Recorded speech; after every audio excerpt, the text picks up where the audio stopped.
All right, guys, let's jump into the picks of the week segment. This week, Robert, I'm going to let you go first, man. What is your pick of the week?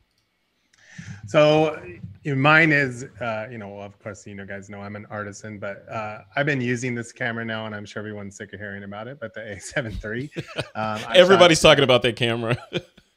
2 or 3 weddings with it now. That's why I'm excited about it. I was excited about it when it came out. I got to shoot it a few weeks before it was out and do a little project for Sony with launch. But, I've gotten to shoot it now at about 2-3 weddings, and it's just absolutely an amazing camera. And I'm still kind of stunned about, like the price point. It's a $2,000 body. And, it's pretty much, in my opinion, it's like the A9. It does everything the A9 does, except it only shoots 10 frames a second and not 20. But, what a piece of equipment for, the price. And I've shot a little 4K video with it, which is beautiful. I just did a big wedding in Beverly Hills on Saturday and shot it all day for a very high-end client. So again, people that will argue, I saw something recently where one of the other manufacturers, and I won't pick on either one of them, said that Sony professionals don't shoot Sony.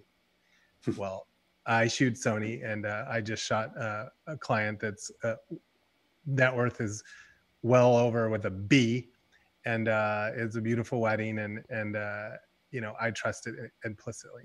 That's cool. That's good to hear. Yeah, I mean, if you're trusting your a $1 billion client to that hardware, there's no room for failure, right? So yeah, and that's a good point, because for this kind of stuff, it's equipment choices at least, it's all about the gear that you would use anyway, regardless of your sponsorship. And it sounds like you would, even though you're a Sony artisan. If I got fired tomorrow, I would keep shooting Sony. I mean, yeah. I would not go back to the camera that I shot before. Love it. Cool. Awesome. Perfect pick of the week. Jeffrey Totaro, what is your pick of the week? Well, I will second Robert's. I have 2 Sonys and I really enjoy them. I think they're excellent cameers. Well, you're shooting the A7 R, I hope. I have the R3, yeah, yes, and the R2. Yeah. But mostly my primary system is medium format, and that leads me to my pick this week, which is an unusual thing for post-production. Not a lot of people are aware that you can use this kind of system. And I work primarily with Capture One. That's my raw conversion software, because I'm a phase 1 shooter, and Capture One is just an outstanding product these days. But they partnered a while back with this company called Tangent, which I believe is a British company. This is one of 4 panels that go together to form something called the Tangent Element Control Surface. So it's a crazy thing, but up here are several controls. In fact, if you look, let's see if I can position this. I'm going to adjust this knob here, which is the exposure slider. You can see my screen in the back. Oh yeah, way back there. Yeah.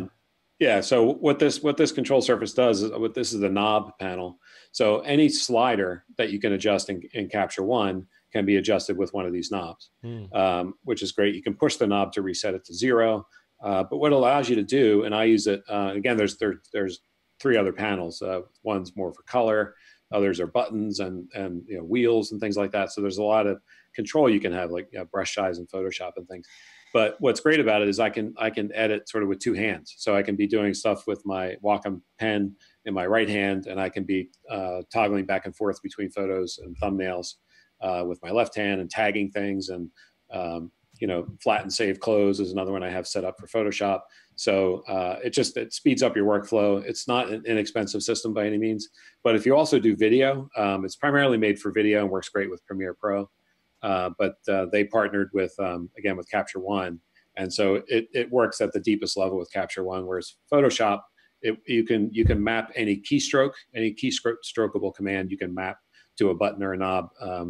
But in Capture One, you can control sliders and many other things. So it's pretty cool. If you do a lot of post-production work, or you just want to be able to move more quickly or more nimbly, it's a really cool thing. Love it. That is really cool. Yeah, I use something similar, which is not that high end. I looked that thing up on what was it, B&H or Amazon or something. Yeah. And it was with the 3 panels together, I think it's about $3,000, right, for the whole thing. Yep. But there are loads of them. I bought mine used off of eBay. Yeah. There are a ton of them that are like brand new in the box that are just sitting there for, 2/3 of that cost. Oh, so nice. Yeah. Okay. Yeah. People are like, oh, I bought this. It looked cool, but I don't use it, so. Yeah. So, good. Yeah. Okay, good.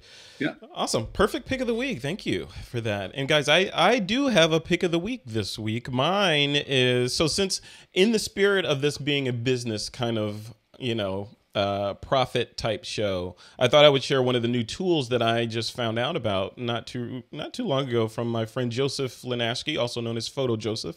So he turned me on to this email app that works with Gmail and lots of other clients, and it's called Astro, and you can get to it at helloastro.com.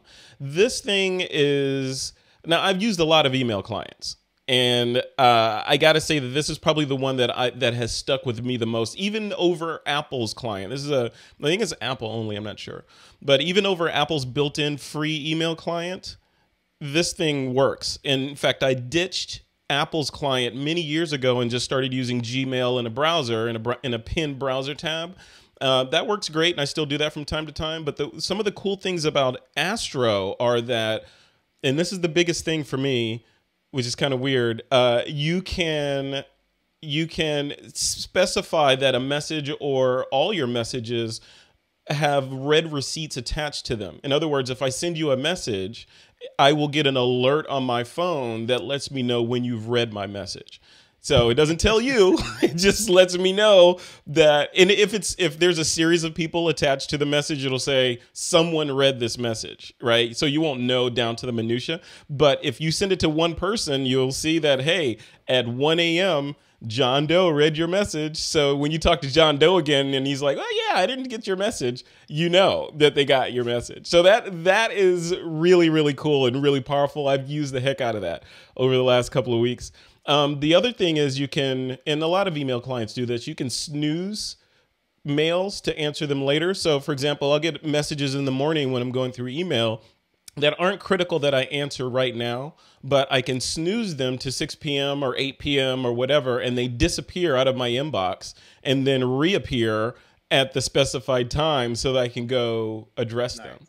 Yeah, so that is those kind of things. Days and weeks, Frederick. Yeah, yeah. No, you can snooze it as long as you want. You can pick a date in the future where you want it to come back. So you could say, here's a promotion I got from 1-800-Flowers. Bring this promotion back 2 days before my girlfriend's birthday or something.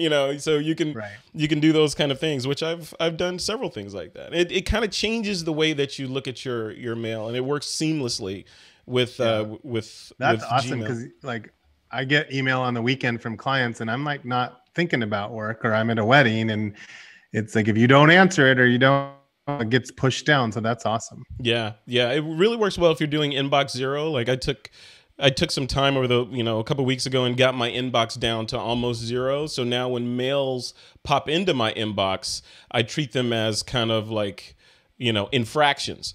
So like email is an infraction. Like, okay, is this a spam message? I'll make it spam, or I will snooze it or whatever. And then it's a peace of mind knowing that when you send messages out, especially if you're doing messages out that are going to clients, for example, in the context of this show, you can see when clients have read your messages and form your responses accordingly. So if you know that I sent a message to this company inquiring about sponsorship or something, and they read it, I could see that they read it, an hour after I sent it, and you get crickets for the next week or so, then you could probably take that data and infer something from it, right? Either they were too busy, they forgot about you, but at least they read it and it didn't go to spam. So yeah, it's an interesting app. So definitely check it out. It's called Astro. You can check it out at helloastro.com. That's my pick of the week. I'm going to check that out. Yeah, definitely check it out. And they are not a sponsor of the show, by the way. They're just not yet. They're just a tool that I use.